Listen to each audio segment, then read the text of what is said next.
Good morning, Byron. Morning, guys. Good to be with you again. It is. So you actually got to watch some live baseball, and you got to see Steven Strasburg pitch. Yeah. Talk about what you saw before we talk about some of the other things that Strasburg talked about, which are interesting, like the off days. But talk about what you saw yesterday from the Nats team. Yeah, got into Camden Yards. Obviously, no one is there. It takes a little while to go through all the protocol to get in there, and you're social distancing in the press box. So there was only a handful of writers there. And Strasburg went 5 innings, 81 pitches. His fastball command was very good, which he talked about, but the velocity was around 92 and touched 93 a couple of times on strikeouts to Brian Holiday. His changeup looked very good. His curveball, which was, as you saw in the World Series, just incredibly important, was also lethal. And it was a hot, muggy night, 97, 98 degrees, about 105 on the heat index. So, he's used to that as well. Not overpowering, as I wrote last night, but pretty consistent for the 5 innings and only allowed 1 run. Got into a couple of jams where they had 2 men on, where they got a bloop double here or something. Hit the ball well. The Orioles did a nice job, but they were never able to get the big rally against him, and he was able to get the win. Byron, in your article on massinsports.com, Strasburg talked about the trip from Washington to Baltimore, said it was like a spring training road trip. And one of his quotes just jumped off the page to me. He said, quote, "I was fortunate enough to experience Vieira, Florida." So there weren't really too many close road trips. Like, did he really enjoy his time in Vieira? Because I know a lot of people in the Nats organization, players, front office, they've seen it as a huge upgrade going from Vieira to West Palm, their current home in Florida. Interesting choice of words. Yeah, you talked about playing cards and how, you laid the cards out. You knew you had 2 hours to play cards, so they always had time because everywhere they went from Vieira in Melbourne all the way down to all the other places in Florida always took some time. Now in West Palm Beach, they're close. But, yeah, that was kind of funny that, when I arrived at the park at about 3, it felt like, my college basketball days because the team buses were pulling up next to us.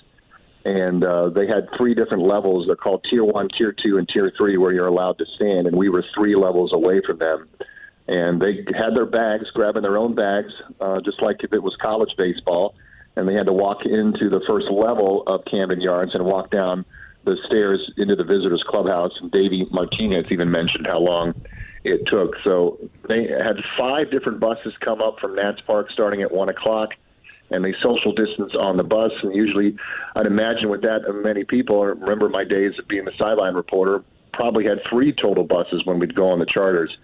So that was interesting to me that they spread it out that much, and they started at 1 o'clock, and then all of them had gotten to Camden Yards by 3.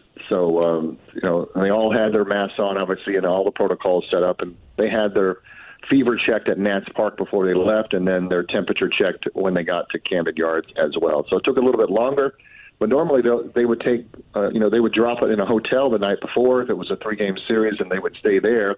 And also, Davey Martinez said that he would sometimes allow the veterans to drive their own cars to Baltimore. He did not want that yesterday. They were all on the team buses up to Baltimore. What did the baseball feel like once you saw them? Did it feel like, like a regular baseball? I mean, obviously it's bizarre with no fans there, but did it just feel like, a Nats game, or is it weird, or is everyone wearing masks and it's just sort of just totally different? Yeah, it's totally different, guys. I mean, it felt like a spring training game that was played inside a Major League Baseball stadium to me, and it was very quiet. Each team is doing something different where, you hear the piped-in crowd noise, which I heard was louder for the Phillies game at Nats Park. This one, it sounded like the Orioles were using kind of like the video game cheering when there was a big play, and they even had the guy working it where, it looks like it could be a double play, then it's not, and you could hear the cheering go down to, oh. So it was pretty funny to hear that. But I'd imagine there was, 50 people total in the entire, 100 people maybe total in the entire stadium. All are either Orioles employees or some of the photographers, which were cordoned off way back, about 10 or 15 rows back to take pictures. And, yeah, you can hear the players talking. I noticed 2 of the 4 umpires didn't have masks on. Interesting moment at first base when there was an issue with one of the Orioles pitchers, as Drupal Cabrera and Chris Davis were talking. Obviously, they didn't both have masks on, and they were less than a foot away from each other, talking to each other. So a lot of interesting stuff to me that I noticed. You'll see, I did my binoculars into the dugout, and probably 75, 80% it looked like of the players and personnel were wearing masks. And they also had those weird pavilions set up down third baseline and first baseline in the stands like you would have for a tailgate, and the rest of the roster that was there, the players were socially distancing there. So not all the players were even in the dugouts. So it was definitely an eerie feeling because it was so quiet. They actually had to turn the PA down for the starting lineups, turn down Thunderstruck by AC/DC. So it's absolutely, as I tweeted, it's a beautiful ballpark, and it's just kind of weird to have to go through this, but obviously it's necessary for health reasons. And to me, because of the energy level, it felt like a spring training game. Talking to Byron Kerr, Nationals reporter for Masson. Now, what we found interesting, which we weren't really aware of, was what Strasburg said about off days. Can you fill us in on what pitchers are going to be doing and whether or not they're going to be with the rest of the team on their off days? Yeah, that was curious. I mean, a lot of times some of the best intel that a starting pitcher gets is those off days when he'll chart the other team's pitcher and watching him from the dugout, or seeing how those things work out. How Max Scherzer works. He likes to work with him. As Strasburg said, he let us know last night that if you're not pitching, if you're a starting pitcher that's not pitching that day, then it doesn't sound like you're invited to the baseball stadium, which I thought was interesting. And that obviously will be, maybe that just means during the game, maybe he can still work out underneath while the game is going on, but it just didn't sound like that they were going to be around their teammates during games that they were not pitching in, which I thought was interesting. Yeah, that's really bizarre. God, I hope it doesn't stay that way the whole season. That's a big part of being on a team, is being there, even if you're not pitching that day, and the learning that goes on, the talking, and hey, watch for this, watch for that, and the charting of all that stuff. Yeah, I mean, and Strasburg said that they even sectioned off of, obviously we're not allowed in the clubhouses anymore, but he said they even sectioned off the clubhouses, and as you can imagine, at every baseball stadium, the home clubhouse is much bigger usually than the visitors clubhouse. And I've been in obviously the Oriole Park visitors clubhouse. It's a kind of a square setup, and it's not as big as the home one, which is more of a rectangle and goes farther down the first base line. So if they section that off and leave empty lockers for each player, there's not going to be much room. And he said that he feels like the camaraderie is not quite there that they would have had if they could all be together.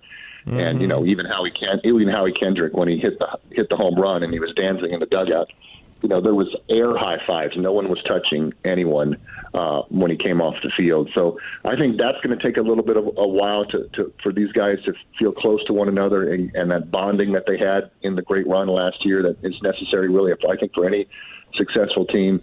So, yeah, there's a lot of things that even the players feel that they're going to have to get used to as the season begins this week. How often are they being tested? I mean, I think they're tested every time they walk in the door, and I don't believe that they're tested when they leave. It sounded like last night, when we were done with Davey, the buses were leaving, so they were getting on the bus. So then why do they need to not – if they're being tested daily, they should be able to interact normally. But they might not have the results immediately. You know what I mean? They get tested that day. I could get a rapid test. Why can't they use a rapid test? I don't understand. Yeah, I mean, honestly, maybe this sectioning off was something they did at Camden Yards. Maybe that sectioning off is not happening in the Nats clubhouse, and obviously we're not allowed in those areas like we would normally be. But, yeah, I mean, I think that, as you guys said, it's going to take, a couple of days to get test results back. But as long as you don't have a fever and you're not showing any other symptoms, I think you're good to go each day. But, right. It's something we're going to have to see what happens. What happens when there's the first positive test inside the clubhouse during the season? What's going to happen then? That's going to be something that's going to be interesting, that we've seen. What is the protocol? Just to pull the guy and then test everybody else? They're going to have to retest everyone. And that guy, if he is a positive test, he's at least out 2 weeks. We're still waiting for some of the guys to come back from that. I mean, well, that makes sense, though. It doesn't seem like there's much question there, that's what they'll do.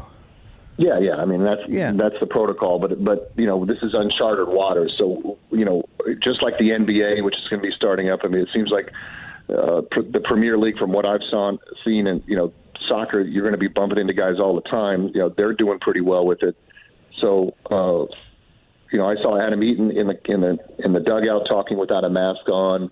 A lot of the guys, it seemed like most of them were wearing masks, but, it's a day-by-day thing, but right now it's so far going pretty well. Byron, let's get to the on-the-field product. No Anthony Rendon this year, so you're going to have Carter Kieboom starting at third base. And it looks like Sterling Castro is going to be your number 3 hitter. Obviously no Ryan Zimmerman. He chose not to play this season because of family concerns. What should Nationals fans think about this lineup? Well, it'll be interesting because, Starlin Castro is maybe not your prototypical number 3 hitter. And as Mark Zuckerman wrote this morning, he's only had 200 appearances in his career at that spot. And it's actually a lower average at that spot for him than any other spot in the lineup. But he opened up his stance last year, and he hit 9 homers at the end of the season for the Marlins. And Davey has worked with Starlin before. He knows him very well, and he feels like that the number 3 hitter for him will be a guy that will get on base in front of Juan Soto, Howie Kendrick, and Eric Thames. So that's what he's hoping for. And, he kind of backtracked from saying that Carter Kieboom was his everyday third baseman. It seems like Asdrubal Cabrera might be splitting time with him early on. And, I'm intrigued to see if we get a chance to see Luis Garcia play some second base behind Castro this season. That could be something that would be interesting. But you've got Turner and Eaton at the top, then Castro at 3, and then Soto at your cleanup hitter. And then Kendrick and Thames, interchanging first base and DH there. Cabrera, was batting 7th. Gomes was your catcher, and then they had Robles batting 9th last night. That was nice to see him start and get in, even though he had a walk and he grounded into a double play. He sharply hit the grounder, and his at-bats looked pretty good. So they've got some depth, but I don't know if they have the punch that they had in the lineup with Anthony Rendon. Obviously, that's something that's going to be worked on. They only had 2 runs against the Phillies, and then Kendrick saved them yesterday with 3 RBIs. So it'll be interesting to see how the offense reacts when they have to face the Yankees and Garrett Cole. And the starting pitching has always carried this team, but they're going to need some offense, obviously, to be able to try to do what they did last year. And it'll be a work in progress, but it's still a pretty solid lineup. I like putting Castro at 3 because that sets up Soto, Kendrick, and Thames, and that part of the lineup is where they're going to try to score the most runs. All right, Byron, appreciate the time. Stay safe. Thank you, buddy. We'll talk to you Appreciate soon. it. Good to Thanks, see you Byron. guys again. Yep. All right. 4 corners there. Yep, good talking to you, man. Take care. Thank you, pal. Bye.